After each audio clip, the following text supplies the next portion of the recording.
Okay, let's hear some AJ Hawk stories here. Now, listen, but Bob, before you get to that, okay? There was a video that was introduced to our lives last night that we would like to... Can't wait to see. We'd like to watch it. We were on the plane when this thing came through last night. I cried on a plane last night for 7 to 8 minutes watching this video for the first time. Just thinking of AJ Hawk's reaction after this. He was forced to do this. What he thought it was going to be going into it. And I assume a lot of your stories are going to be interacting with AJ and his feelings with things. Were you at this, Bob? And was this potentially your video?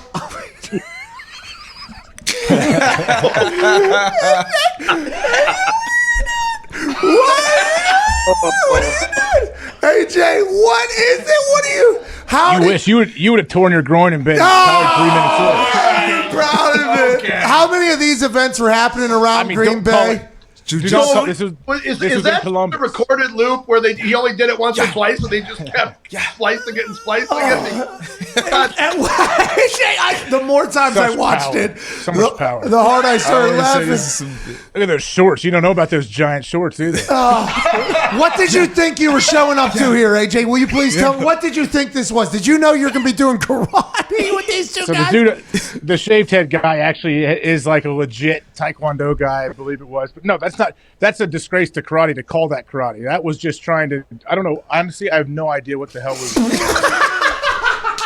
Obviously not having any kind of technique and not knowing how to kick. That's what I'm doing. But hey, it's a good workout, man. Keeping the hands up. So this was supposed to be a marketing for this D1 gym? Is this what was supposed to sell people to come to this thing? It was for something else. I don't know what exactly it was. Oh, that was awesome. AJ, thank you, AJ. Hey, Pat, did AJ ever tell you about the time that he took a cab from Minneapolis to Green Bay? No. Remember that? Yeah, that was not a lot of fun. It was terrible. So if I remember the story right, it was late in the OTAs, and you were out of town for the weekend. It was like the last week of OTAs, and you were flying back into Green Bay. And as you know, this isn't the easiest place to get to. And so he changes planes, I think, in Minnesota, and he misses his flight, or the flight's canceled, and he's got an OTA the next morning. And there's no rental cars. The whole rental car place is closed. And so Minnesota's like 4.5 hours away from Green Bay. And he walks outside of the airport and he asks the cabbie, how much would it take to get me to Green Bay? And it's like midnight. And I think the guy said $500. Is that right? It turned out to be way more than that. But you know what? My workout bonus was on the line, so I was going to make it back for sure. I wonder. So I found out about this, and I pulled AJ aside that day after OTAs, and I said, "Hey, I heard you took a cab back." And he goes, "Well, how'd you hear that?" I go, "To be honest, I don't even remember."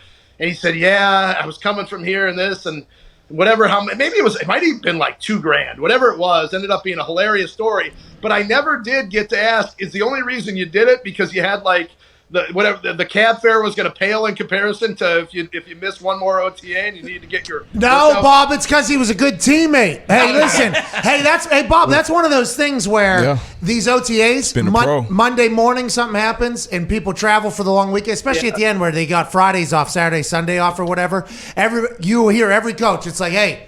Meetings at 7:30 Monday morning. Be a pro. Don't miss it. There's horror stories of guys' planes being delayed or canceled in like Charlotte trying to get to Indy. I've never heard somebody taking a 5-hour cab ride overnight. Well, AJ, what a teammate. Wow. No. What a teammate. OTAs. That bonus is on the line. Yeah, and I hadn't missed any days, so I still would have gotten my bonus, but I was just going to be there. And my wife was with me, but it was one of those deals. Flight canceled, no rental cars available.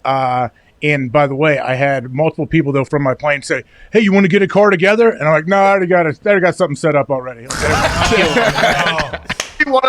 25 years of doing this, that is one of my favorite, most fun stories to write. Now, there's one more, and I think it might have been the Super Bowl season of 2010, although I'm not 100% sure.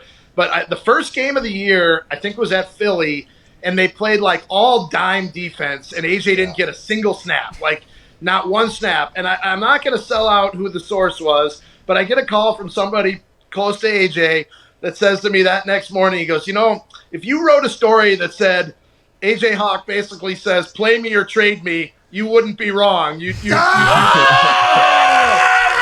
write this story. The next week, AJ plays 70 of 70 snaps on defense and never is out of the lineup again. So I never got any kickback for helping AJ. He probably had to get 2 more knee surgeries after 70 reps in that next game. But Bob, we appreciate your service to sports media. Can't wait to see what the hell happens, which one of the 3 stories breaks, and we appreciate you spending time here on this Friday, Bob. Thanks for having me, and I got to say this. You got to have Matt Schneidman on because he probably is your #1 media/fan supporter. He turned me on to your show before I ever even knew about it. We love Schneidman. We're guy. big Schneidman fans over here. And Lily. Yeah, Lily Zhao. Lily, you got a good team of press over there at Green Bay. I hope you guys enjoy the hell out of that. Ladies and gentlemen, ESPN NFL Nation reporter for the Green Bay Packers, Rob Demovsky. What's this all about? Fucking dime package, huh? They don't think the kid can fly around anymore? Put you on the bench, dude? What's that all about? I would have told him, too. Get me the fuck out of here. What are we doing here? I mean, I don't know who called him, but yeah, it's all part of the. Luckily, we end up winning the Super Bowl that year. That's because they started playing you. Play me or trade me. AJ Hawk, dude. Yeah. Who was the dime backer in there? Brandon Chiller was there at the time. Nick Barnett was still there. He ended up getting he got hurt that year as well. That year we had a ton of people go down. Hey, dimebacker, that's safety or what is that? Dimebacker a safety or just a... I mean, it can be a safety, but it's used just like your... So like your nickel, everybody knows cover. nickel. Nickel, linebacker out, Yep. corner in. Yep. You only play no one plays base though. Like you're very rarely in base now with 3 linebackers in. Yeah. Seattle does it more than anybody, I think. They had. Oh, and they got absolutely smoked last year. That probably changed, but nickel is the new base, right? Pretty much, yep. 2 linebackers, a nickel corner, 2 corners, 2 safeties. Yep. That's kind of what the base is now. Dime, what the fuck is dime? Dime is you take another linebacker out typically and Which put in one? like It's you, the middle linebacker gets taken out there normally? No, it doesn't. It's all off your personnel, how you think you match up that week, all that stuff. So they didn't think you were athletic enough to be able to move. Wow. I mean, maybe sure. Yeah, I got put on the bench plenty of times, man. I'm okay. Couldn't guard Freddie Mitchell. No, is that what they thought? They thought another linebacker, Freddie another Mitchell. safety? No, I was never in on dime. Like when we went dime, I was never in. It wasn't like, hey, this is like that in that camp, I guess, leading up to that game. And then that game, we killed them though. I mean, we smoked them. The dime, though, right? Yeah, I mean, like you said, it's based off, what they deem who has the best skill set for that. If it's going to be a passing team, it's just a 4-wide team, then maybe they feel like they want a different type of body type linebacker out there. So they said, hey, we don't need the jawline, broken nose, no septum, sleep it, driving son of a bitch out here who can also run a 4.4, by the way. We need somebody that's faster. Whoa. We need somebody that has better ball skills. We need somebody that can... Let's get to a break. Hey, it worked for them. They weren't wrong that game. We killed Philly that day. So okay, so you just kind of had to can't kind of blame sit them. on that Small one. pride.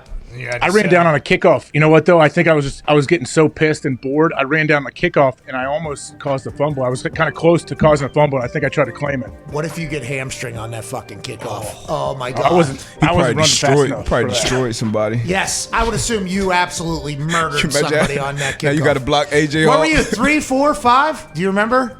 I think I was around 3. I mean. No, I was probably 5's 4 yards maniac behind back in the day. 5 was the maniac. 5 was the wedge buster. Everybody heard that story. 1 kind of a safety on each side. 2 normally not blocked. Normally 2s are going to make good plays. 3 is somebody you got an athlete a little bit. You're gonna have it's like kind of that move. 4 and 5 normally catch a double in there. A lot of schemes in there. 3 is where they it's normally 1-on-1s out there, pal. Well, I was so scared to be offsides that I just let everyone got a great get off. I did not, and then I trailed behind, let them they take up all the bullets, and I just slide over top. That's what I did. By the way, I made it 25 tackles. Made that. That was my entire career there.